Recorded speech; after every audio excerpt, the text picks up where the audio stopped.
Death Investigations, Chapter 4-1, Role of the Forensic Pathologist, Part A. A forensic pathologist is an investigative personnel who investigates the cause, manner, and time of death. Typically, it's a medical examiner or coroner, but it can be a physician who has been trained in autopsies. The title of coroner and medical examiner are often used interchangeably, but there is a difference between the two. Coroners are elected officials who may or may not possess a medical degree, and medical examiners are appointed officials and physicians who is a board certified forensic pathologist. These are the ones who are responsible for certifying the manner and cause of death. Examining the case for cause and manner of death and recording the results on the death certificate are the responsibilities of both parties, the coroner and the medical examiner. Only the pathologist, however, is trained to perform the autopsy. Ideally, a coroner or medical examiner's office have board-certified pathologists on staff, so they are easily at hand and does not delay the investigation. Cause of death also includes any history of the death, witness statements, relevant medical records, and any scene investigations that come up along the way with the investigation. Pathologists do, however, have a number of specialists that are at their disposal to help them aid in the task of coming up with cause and manner of death. Specialists such as forensic anthropologists, entomologists, and odontologists, which we'll discuss some of those at a later time. We know that the scene investigation can be a crucial phase of the death investigation, that it is our preliminary reconstructions of events that led to the death that aid in discovering what the cause and manner of death was. All significant details of the scene must be recorded, which we have discussed previously, but documenting and photographing the undisturbed scene, such things as blood spatter and blood flow patterns need to be documented. This can later be reconstructed, help with the reconstruction of the crime, and aid in determining victim and assailant movement throughout the event that took place. Photos of areas that don't appear to have any injuries on the body are also necessary.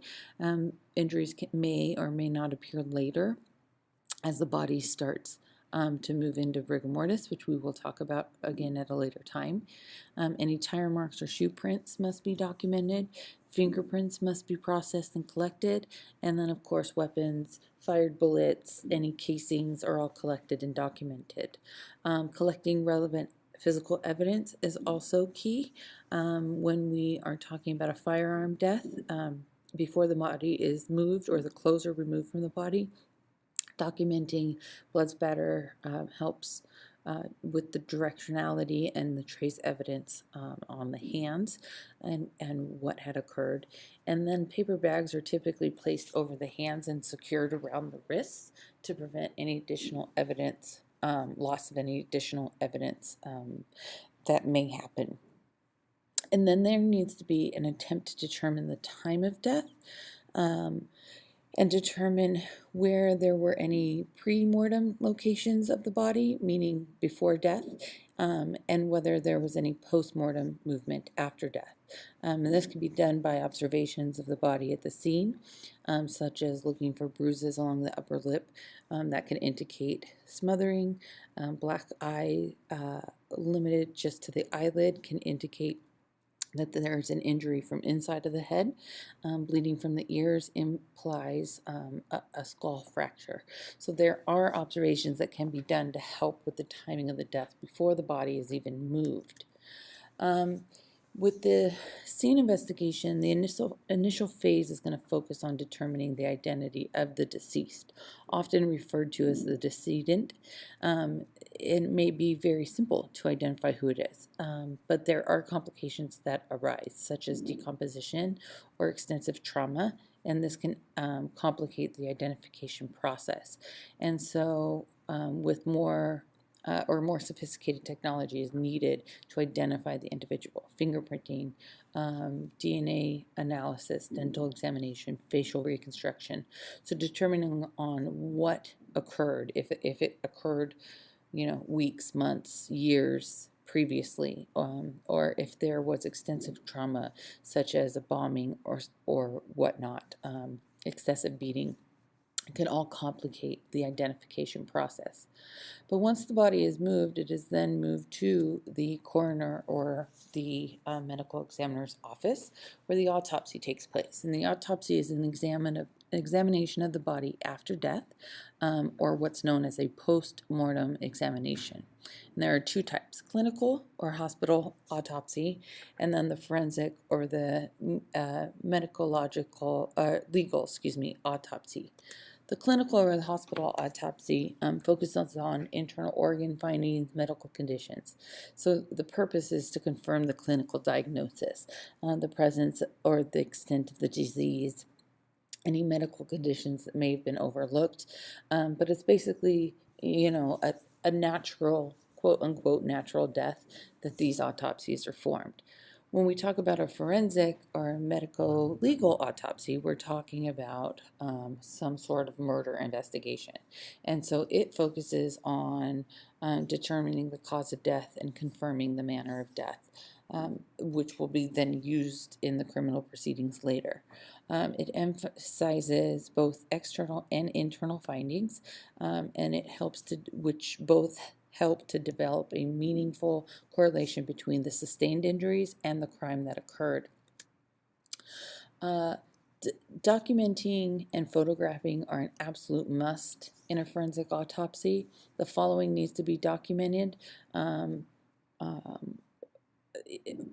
or must include in the documentation: the date and the time that the autopsy occurred, the place the autopsy occurred, who performed the autopsy, and who attended the autopsy, which there is usually a number of individuals within the autopsy room when they are taking place, including possibly the lead investigator.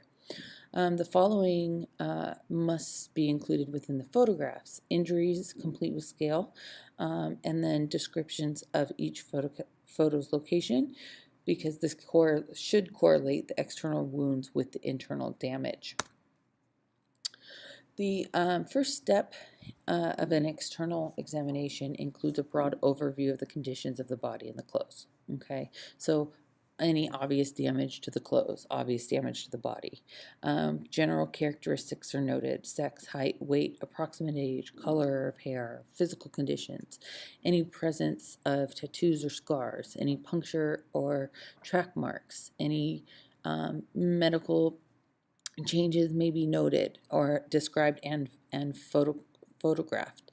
Medical changes, things like scars from surgeries, the presence of medical appliances like pacemakers, because a lot of times these can be, if not properly documented, they can be misinterpreted as part of the crime. The mouth, nose, and the ears are also examined for the presence of vomit, or any trace evidence or irritation of the membranes, which can lead to suspicions of different situations. In the external examination, classifying the injuries also takes place. This includes distinguishing between different types of wounds, stab versus shotgun wounds. It also includes examinations of any abrasions, contusions, lacerations, or sharp wound objects. And they will look in the eyelids for hemorrhages, which are called petechiae, and this indicates a strangulation. In the event of a sexual assault, vaginal, oral, or rectal swabs are also taken. Stippling or tattooing are examined within gunshot cases around the bullet hole. Stippling or tattooing is a characteristic mark on the skin produced by the discharge of a firearm, and then the discharge is typically also sampled and sent away, which consists of soot and gunpowder from the gun itself. So those are usually sent to the ballistics lab for further analysis. X-rays are very helpful at this point as well. If they're performed in a gunshot or stab wound case, it can identify any fragments that are left in the body from the incident. It can also determine the projectile path, or the path that the sharp utensil entered into the body. And when we talk about beating cases, especially child abuse, it can identify any bone fractures or patterns of past abuse as well. From there, the examiners will then move into the internal examination, which is the removal of the internal organs. A Y-shaped incision beginning at the top of each shoulder and extending down to the pubic bone is made. Internal examination entails the weighing, dissecting, and sectioning of each organ. Careful attention is paid to any pre-existing malformations that may have caused death. Cause the death are observed, and then microscopic examinations of sectioned organs can also help to determine cause of death. Lungs can confirm drug abuse, for instance. Special attention is also paid to the digestive tract as well. Chemical analysis can be performed to determine poisoning. Stomach can contain undigested pills, and they may determine the manner of death. Large amounts may indicate suicide as opposed to poisoning, because typically large amount of pills is not taken accidentally. And then the contents of the stomach may also reveal the last meal, which can help with time of death. The medical examiner or the coroner will establish the cause and manner of death from the evidence of the autopsy. Tissues and organs will be retained for pathological and toxicological examination.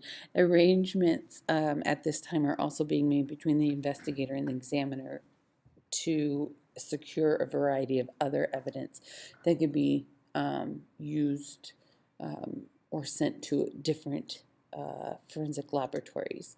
So, for instance, victims' clothing, fingernail scrapings, combine, combing from head and pubic hair, buccal swabs, vaginal, anal, oral swabs, recovered bullets from the body, hand swabs from the shooting victim, swabs of the body area suspected of being in contact with any DNA, touching, saliva, so on.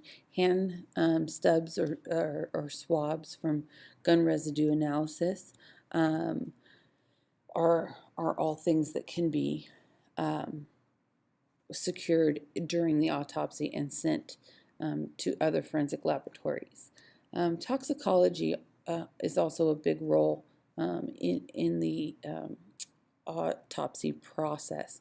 So during internal examination, toxicological, sorry guys, specimens are taken, including blood, stomach content, bile, urine. Blood can determine the presence and level of alcohol, drugs.